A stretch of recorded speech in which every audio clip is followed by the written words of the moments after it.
This poem's called Dust.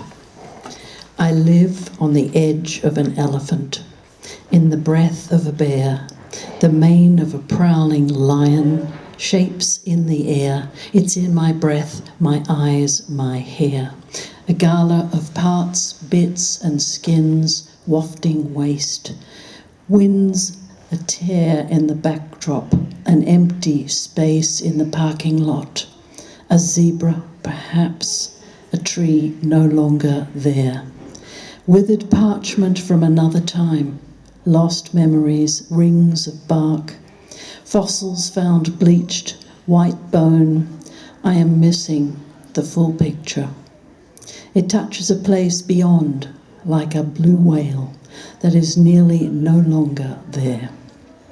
This ancient procession, all dust, the dust of my ancestors already gone. And then it might be me, extinct, like the bee.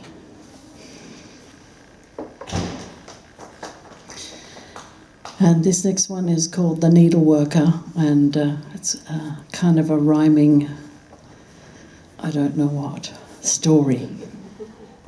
Was it the colour of her laughter or the sound of golden hair that made the rivers babble and the children stop and stare? For truly she was gorgeous, resplendent in her prime. She had sewed their clothes and healed their woes throughout the whole of time. The townsfolk gathered near her to feel her light-filled soul. They loved to see her skill with the thread as she created new from old. She would sit beneath her magic tree, sewing the light to each gown. She hummed and sang her favourite song while the children gathered around. But times grew hard, and people grew cold. A dark wind crawled in through the cracks in the fold. A red blue moon eclipsed the sky, and a mighty crash was heard. The tall great oak in the heart of the town fell screaming to the earth. "I felled the tree and now we have wood," said the woodchopper with delight. "Hooray, I will have fire this winter," but the needleworker cried all night. She wept in anguish over the tree. It was planted so long ago. "It is time," she said, "my heart is done," to the fluttering shadow of a crow. She took her needle and her thread down to the heart of the oak. She sewed in her tears to the skin of the tree, until finally the thread broke. "I shall never sew or mend again, for you have killed the tree.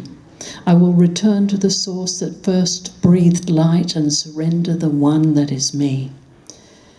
I've toiled for you for so many years. I've given the skin off my hands, but never once have you aided me or taken care of your land." The song was then sung, the needleworker gone. The townspeople cried out in grief, "But what will we do? How will we sew? Leave us your tools at least." The soft haunting song of her final refrain still flows through the town to this day. Water the ground, plant the seed, speak to the earth and pray.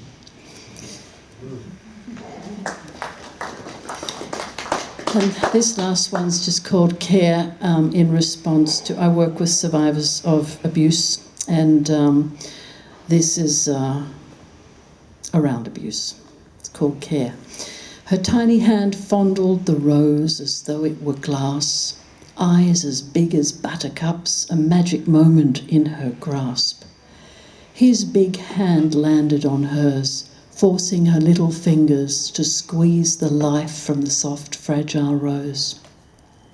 Then he pushed her aside with beefy bully parts and closed down the sky with a rude and blackened laugh. The old woman raised the dingy shade, and a crystal drop white tear bled hard against the night. Infinite, gentle thing.